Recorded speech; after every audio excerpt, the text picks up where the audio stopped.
Hey everyone, this is Chris, and you're listening to One Cross Radio. And today we are recording without proper equipment. I'm just recording into my headphones with a microphone. I am on a patio in the hotel I'm at in Santorini, Greece. I've been here for the last couple days for a wedding, so I am recording this while we're on hiatus. The wedding was yesterday. It was a wonderful, amazing ceremony, and you could really see the love the bride and the groom had for each other. It is overwhelmingly apparent, and it was wonderful to see. It was a great wedding, and Santorini has been incredibly scenic. I'm gonna attach a picture as the display image for this, although the bulk of the episode doesn't have to do with it. It's just so picturesque here. And yeah, I just felt like recording. Today has been a bit of a rest day. It was the wedding yesterday. It went late, and tomorrow we are leaving for another island by ferry for the next couple days before heading back to Athens and then back to Canada. So we've had a nice 3-4 day stretch here, and then in Santorini, and then we leave tomorrow.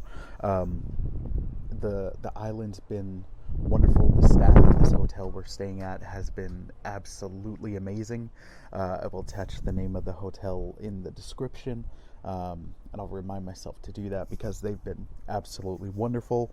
And then the other day, Jill and I had the chance to go to this amazing restaurant called Kalia, and I kid you not, guys, I had the best meal I've ever had in my life. The service was absolutely amazing. The food was incredible. I don't like hummus. I loved the hummus. I had the best steak I've ever had. It was so good, it actually made me swear. I don't. It was just, I know that's weird, but that's how good it was. And I've just been very thankful to have these past couple days to rest and relax and get away from things. I'm recording right now though, just because anxiety is spiking. Because as much as this vacation has been wonderful, depression and anxiety just don't go away because the settings changed. You've got a lot more distractions and learning other ways to cope while you're away, but they're still there. So right now I'm like, you know what? I'm gonna hop on. I'm gonna record an episode for when we're back from the hiatus, and I like being real about the stuff with mental health, just because for so long people have been nervous or afraid to share it or anything like that. And my line of work in social work, it's been like, hey, no, we should be able to be upfront about this, and so I'm practicing what I preach in that regard. And a takeaway from this vacation is needing to unplug and remove yourself. Now, you're not going to be able to always fly across the world to do it, so I'm going to be taking stock of things that I can do here and learn to do it at home. And I would highly recommend all y'all, especially if you're going through rough times, to make sure you're taking those needed breaks and unplugs. And doing what you got to do, because it hasn't been a fun time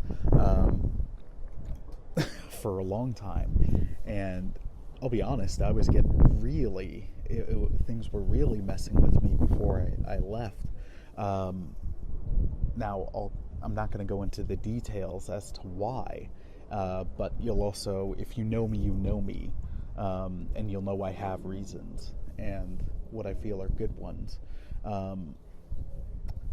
And maybe I'll do a short going into it later, but it's just still, seeing the stuff online is still fresh and raw, and I can't articulate it in a way where I'm not being that angry yells at cloud person, and that's counter to what I want to do. But before we left, even stuff like, for example, Roe versus Wade being overturned, I wasn't a fan of that. like I said, I got my reasons. Cliff Notes is while I'm not necessarily in support of abortion, the statistical fact is that making it illegal does not stop it from happening. Okay, I guess I'm getting into it a little bit, but it deserves its own episode, or its own short.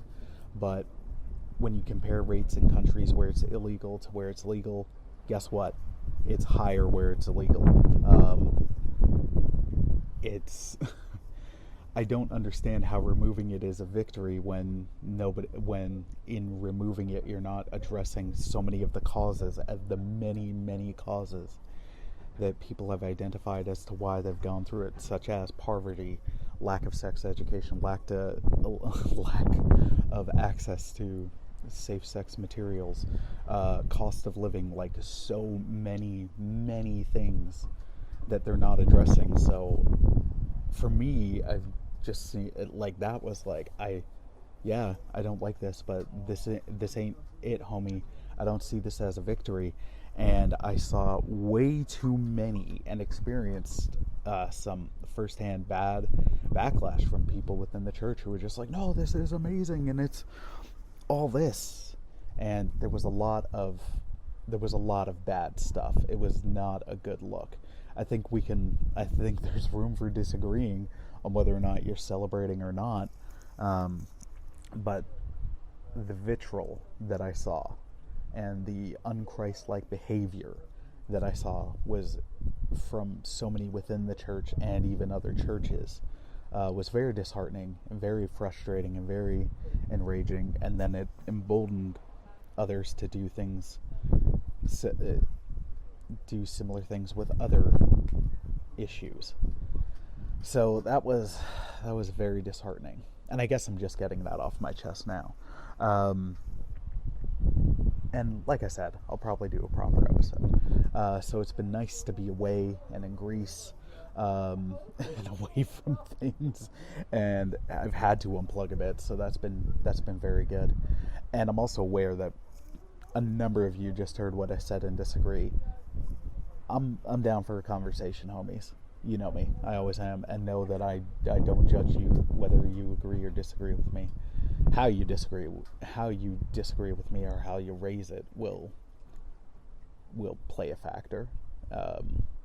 Because when I was getting not yelled at, but virtually yelled at, even though I'm not expressing anything and I'm pointing, and it's just like, guy, where's the Christ in your words and your actions right now? Anyways, there was also a lot of good Christian reactions to it, so I was thankful to see that. But anyways, I did want to try to keep this lighter, because it hasn't been a light time, so I'm sorry that I started light, got heavy, now I'm trying to get back to light. So where I'll focus on that is on the flight over here. It was 9 hours, so I had time to kill. So I watched 3 movies on the way over. One was amazing, and it reaffirmed that it was amazing. One was bad, and I was kind of bummed that it was bad. And one was, I expected to be awful, and it was worse than I thought it would be, and it made me soften my stance on the bad movie for a little bit. So the 3 movies that I watched were Spider-Man No Way Home, and I don't need to go over again why that movie's amazing. It's just utterly fantastic. It held up the second time around. Just phenomenal. The next movie I watched that was bad, and I was disappointed that it was bad, and I'll park here for a bit, was Bond's, the final Craig Bond film, No Time to Die. I was bummed that it was bad, because I wanted it to go out on a good note. The Craig era has been fairly inconsistent. Casino Royale was a banger. Quantum of Solace was okay. Skyfall, although it seems to be losing some of the love it had for a while, it's still, to me, an awesome flick. Spectre was not that good, and a lot of the issues I have with the Craig era, and it's an issues that it's a microcosm that other films suffer from, especially through the character of Blofeld. where it was like, hey, we're supposed to have this connection, although this character is just here for the first time in this version of the franchise, but it's like trying to cash in on, like, you know who he is because he's been in a bunch of other Bond movies. It's like, yeah, but not in this franchise, and the execution was poor. No offense to Christoph Waltz, who was a good actor in it. And that, coming off of Spectre, you were like, okay, hopefully they'll end it on a good note. Hopefully they'll end it in a good way. And I don't think they did. And now I'm just happy we're getting to a new era of Bond at some point. I'm kind of just happy this one's done. Craig was, like, his performance was solid throughout the franchise, even if this version of the character and the films weren't necessarily the best. No Time to Die in particular. Okay, I'll start with the good. The score was great. The theme was awesome. It was it's out of the 5 Craig movies, it's probably my second favorite theme. Nothing Can Touch Skyfall. At me, you're wrong. Adele should basically just record Bond theme, every Bond theme from here on out. And Craig was good. The acting was, for the most part, good. I can't remember the actress's name, but she was the main girl from Knives Out, and Craig had so much fun with her in Knives Out that they got her a smaller role in this, and she was such a fresh addition to this franchise, and she was such a joyous shot in the arm in the movie, and their dynamic and working together was the best part of the flick, like the absolute best part. The action was well choreographed, like there was some good chase sequences, like there's nothing wrong with the action. What was wrong though was the story. At points it got way the heck too cheesy. Another character was brought back, Felix. He's a long-time Bond character. He wasn't in any of the Brosnan ones, but he was in some of, I believe, the Connery ones. I believe he was in the Moore, one or so of the Moore ones, or maybe he wasn't in Connery and he was in Moore, but then he was in the Dalton flicks. So it's like this long-time character, and he was in Casino Royale. He's the CIA agent, and then he was in Quantum. And I guess spoilers, but the movie's been out for quite some time now, so whatever. And then, so like the performer's great. It was fun to have him back, but it was suddenly like, hey, we're best friends, and you're like, okay, this guy's gonna die. And then also early in the movie, there's a line. Now it ties into an earlier Bond movie, and the excellent Bondzilla podcast was like, this line has weight because of where it was used from. Whereas for me, I'm like, Bond is like to his girlfriend, like, we have all the time in the world. I'm just like, all right, that means one of y'all is dying.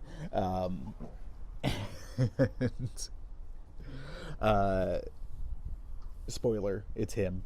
That's the whole point of the movie. It's like Craig's Bond is the Bond that dies. But then they have a falling out, and it was kind of understandable why it happened. Like, the story-wise, they did a good point with it. It was Blofeld's, like, basically framing her, and then because Bond is Captain Trust issues, he didn't believe her when she was like, why would I do this? Anyways, but this, like, they had Felix die, and it was just like, hey, we're going to kill off the legacy character to make you feel something. And it's like, yeah, I liked him, but he also has been here for like 2.5 movies, and he hasn't been here since the second. So it's not the gut punch you're going for. It's a microcosm of the whole Blofeld thing, because the Blofeld stuff bothered me a lot in this one, because in this one they're really treating him like he's Bond's Joker. Like, it was a long drawn out scene where he's talking to him in the prison, and it was the idea of almost like the Hannibal Lecter, or what Ledger's Joker was going to be if Ledger had lived. And like Blofeld didn't earn in this franchise. Blofeld hasn't earned that. Bringing in Spectre because they finally had the rights to it, I get it, but they were really wanting it to be like in the last movie that it was me, it was the author of all your pain. Just really stupid because it undermined a lot of characters' motivations from the earlier films, where it's like, hey, the guy from Skyfall wouldn't work for Spectre. And then in this, it's like they're treating him as the biggest bad, and it's like his story wasn't even executed that well in the last one, so I don't buy the importance that you're trying to sell me here in the gravitas. And it is what it is. But when they're doing all that, where it's like, it's the problem of trying to cash in on the legacy, even though they haven't done the work for it in this current franchise. And that's my biggest beef with this movie. They also have a guy who played Freddie Mercury. I can't remember his name. Rami Malek, there we go. I think, as the villain Siphon or Cypher or something, I can't remember. And it's a very forgettable character who's not involved much, and then you don't really care. Like, the movie's too divided, and it tries to go too big to give this amazing end cap, and it's just like, it doesn't deliver. And then the ending in itself, like, because Cypher, M, in a very stupid move, it's like, hey, we're trying to create a thing that will kill particular DNA strands, so then we don't, never have any collateral damage. It'll just kill one person. I never thought it could be weaponized into a potential weapon of mass destruction. Adoy. It easily could. We all saw that go. It's like, it's not believable that you don't think that when as soon as it's mentioned, everybody in the audience is like, oh man, this is stupid. This could easily go terrible. So anyways, then Rami Malek's character is a dick, and he gets Bond with something so then he can never see his lady again, who's the daughter of Mr. White from Quantum. The lady, Dr. Swan, he left with her in the end of Spectre. And then turned out they have a daughter, and he can never see his daughter again, or his wife again. So then they gotta bomb the island that all this stuff is on, because if anybody gets it, it'll kill millions. And one guy was even saying to the new 007, I can't remember her name, but we'll go with the better Captain Marvel. He was trying to taunt her, like, I could wipe out your race like this. And her characterization in and of itself is another issue with the movie. She's fine. Her character is fine. There could have been much more to the story. The internet lost its mind originally, like, oh my gosh, they're replacing Bond with a black woman. No, it's not a black James Bond. It's not a black woman playing James Bond. It's a different character and a new 007. And she's got a chip on her shoulder with Bond coming back. And Bond is getting involved in this mission, and Bond is just like, look, it's just a number. I don't care. And then they only kind of work together a couple scenes. They interact more, but there's only a couple scenes where they directly work together, and then she's like, hey, reinstate him as 007. Like, it should be him. That's his designation. And it doesn't have the weight that it should, because they haven't, that story was undercooked. And there's just too many attempted stories that get undercooked. And then, by the time we get to the end of the movie, Swan's realizing he's got the bio stuff in him, and the bombs are on the way, and she's like, if only we had more time. And it's just like, the score is good, but it's just really overly cheesy. And the movie just isn't good. I wanted it to be good. I wanted to enjoy it more, but it just wasn't good.